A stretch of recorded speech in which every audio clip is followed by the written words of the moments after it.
ಆತ್ಮೀಯ ವಿದ್ಯಾರ್ಥಿ ಬಂಧುಗಳೇ, ಇಂದು ವಿದ್ಯಾರ್ಥಿಗೊಂದು ಮಾತಿನಲ್ಲಿ ಪರೀಕ್ಷೆಯ ದಿನದಂದು ನೀವುಗಳೆಲ್ಲರೂ ಕೂಡ ಏನು ಮಾಡಬೇಕು ಅನ್ನೋದ್ರ ಬಗ್ಗೆ ಕೆಲವೊಂದು ವಿಚಾರವನ್ನ ಹೇಳುವಂತಹ ಪ್ರಯತ್ನವನ್ನ ಮಾಡ್ತೇನೆ.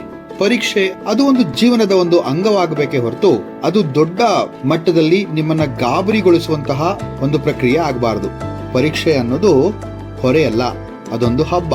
ನೋಡಿ, ನಾವು ಹಬ್ಬಗಳನ್ನ ಹೇಗೆ ಸಂತೋಷವಾಗಿ ಮನೆ ಮಂದಿಯೆಲ್ಲ ಆಚರಿಸ್ತೀವಲ್ಲ, ಹಾಗೆ ಪರೀಕ್ಷೆ ಎಂಬಂತಹ ಹಬ್ಬವನ್ನು ಕೂಡ ಸಂತೋಷವಾಗಿ ಆಚರಿಸೋದನ್ನ ಕಲೀರಿ. ಅದು ಹೇಗಾಗತ್ತೆ ಅಂತಂದ್ರೆ, ಪರೀಕ್ಷೆಯ ಹಿಂದಿನ ಅಂದ್ರೆ ಪರೀಕ್ಷೆ ಬರೆಯೋದಕ್ಕೆ ಮುಂಚೆ ನಿಮ್ಮ ತಯಾರಿ ಹೇಗಿದೆ, ಹಾಗೂ ನೀವು ಏನೆಲ್ಲ ವಿಷಯವನ್ನ ಹೇಗೆ ನೀವು ಅದನ್ನ ಮನದಟ್ಟು ಮಾಡ್ಕೊಂಡಿದ್ದೀರಿ ಅನ್ನೋದ್ರ ಮೇಲೆ ನಿರ್ಭರವಾಗಿರುತ್ತೆ. ಸೊ ಎಕ್ಸಾಮ್ ಅಂತ ತಕ್ಷಣ ನೀವೆಲ್ಲ ಗಾಬರಿ ಆಗುವಂತ ವಿಚಾರ ಏನಿಲ್ಲ. Exam is not to be taken as a tension, but it has to be taken as a game ಅಂತ ಹೇಳೋದು ಕೂಡ ಇದೆ. ನೋಡಿ, ಜ್ಞಾನ ಸಂಪಾದನೆ ಅನ್ನೋದು ನಿಮ್ಮ ಗುರಿಯಾಗಿರ್ಬೇಕೇ ಹೊರತು ಅದರಿಂದ ಮನಸ್ಸಿಗೆ ಮತ್ತೆ ನಿಮ್ಮ ದೇಹಕ್ಕೆ ಬಹಳ ಸ್ಟ್ರೆಸ್ ಅನ್ನ ತಗೊಂಡು ಅದನ್ನ ಮಾಡುವಂತಹ ಕೆಲಸ ಮಾಡಬೇಡಿ. ಪರೀಕ್ಷೆಯ ದಿನ ನೀವು ಏನೆಲ್ಲ ಮಾಡಬಹುದು ಅನ್ನುವಂತ ವಿಚಾರವನ್ನ ಹೇಳ್ತೀನಿ. ಪರೀಕ್ಷೆಯ ದಿನ ಮುಂಚಿತವಾಗಿ ಎದ್ದೇಳಿ, ಗುರು ಹಿರಿಯರಿಗೆ ವಂದಿಸಿ ಅವರ ಆಶೀರ್ವಾದವನ್ನು ಪಡ್ಕೊಳ್ಳಿ. ಇದು ಬಹಳ ಮುಖ್ಯ.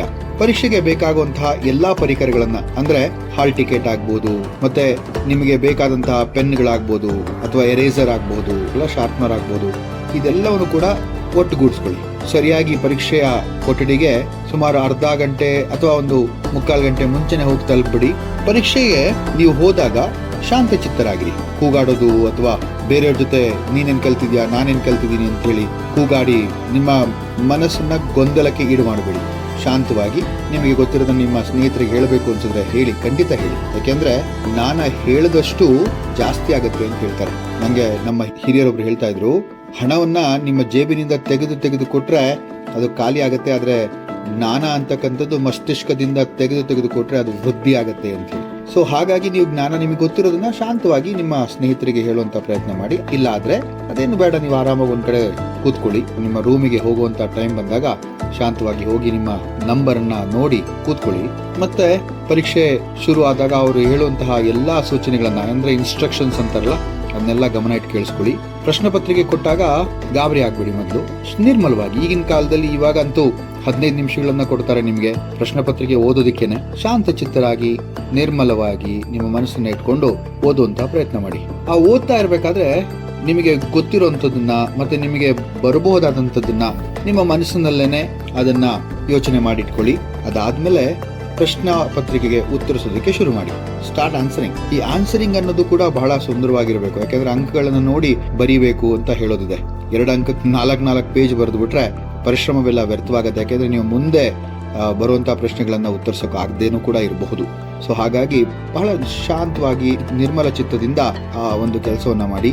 ಪ್ರಶ್ನೆ ಪತ್ರಿಕೆ ಸಂಪೂರ್ಣವಾಗಿ ಓದಿದ ನಂತರ ಬರೆಯುವಂತಹ ಪ್ರಯತ್ನ ಮಾಡಿ. ಸುಂದರವಾದಂತಹ ಒಂದು ಬರವಣಿಗೆ ಇರಲಿ, ರೈಟ್ ನೀಟ್ಲಿ, ಲೆಜಿಬಲಿ. ಅದಾದ್ಮೇಲೆ ಎಲ್ಲ ಬರ್ದಿದ್ದೀನ ಅಂತೇಳಿ 10-15 ನಿಮಿಷ ಮುಂಚೆನೆ ಅದನ್ನ 2-3 ಸತಿ ಅದನ್ನ ಓದುವಂತಹ ಪ್ರಯತ್ನ ಮಾಡಿ. ಕೊನೆ ಗಳಿಗೆ ತನಕ ಬರಿಬೇಡಿ. ಓದೋ ಪ್ರಯತ್ನ ಮಾಡಾದ್ಮೇಲೆ ನಿಮ್ಗೆ ಸಂತೋಷ ಆದಾಗ ಅದನ್ನ ಕೊಟ್ಬಿಟ್ಟು ಮತ್ತೆ ಅದೇ ನಿರ್ಮಲ ಚಿತ್ತದಿಂದ ಶಾಂತರಾಗಿ ಹೊರಗಡೆ ಬನ್ನಿ. ಹೊರಗಡೆ ಬಂದು ಯೋಚನೆ ಮಾಡಿ ಏನೆಲ್ಲ ಬರ್ದಿದ್ದೀರಿ ಅಂತ. ಇದು ನೀವು ಮಾಡಬೇಕಾದಂತಹ ಒಂದು ಅತಿ ಮುಖ್ಯವಾದಂತಹ ಕೆಲಸ. ಪರೀಕ್ಷೆ ಅನ್ನೋದು ಒಂದು ದೊಡ್ಡ ಯಾಗ ತರ ಮಾಡಬೇಡಿ, ಅದು ದೊಡ್ಡ ಹಬ್ಬ ಅಂತ ಹೇಳಿ ಖುಷಿಯಾಗಿ ಮಾಡಿ. ಇದು ಪರೀಕ್ಷೆ ಅಂತಂದ್ರೆ ಇದು ಬರೀ ಒಂದು ಘಟ್ಟ ಅಷ್ಟೇನೆ, ಇದೇ ಅಲ್ಲ ಜೀವನ. ಸೊ ಹಾಗಾಗಿ ಯೋಚನೆ ಮಾಡಬೇಡಿ. ದೇವರು ಒಳ್ಳೆದನ್ನೇ ಮಾಡ್ತಾನೆ. ಎಲ್ಲರಿಗೂ ಕೂಡ ಶುಭವಾಗಲಿ ಅಂತ ಹೇಳಿ ಈ ಉಪನ್ಯಾಸ ಮಾಲಿಕೆಯನ್ನ ಮುಗಿಸ್ತಾ ಇದ್ದೇನೆ. ಧನ್ಯವಾದಗಳು.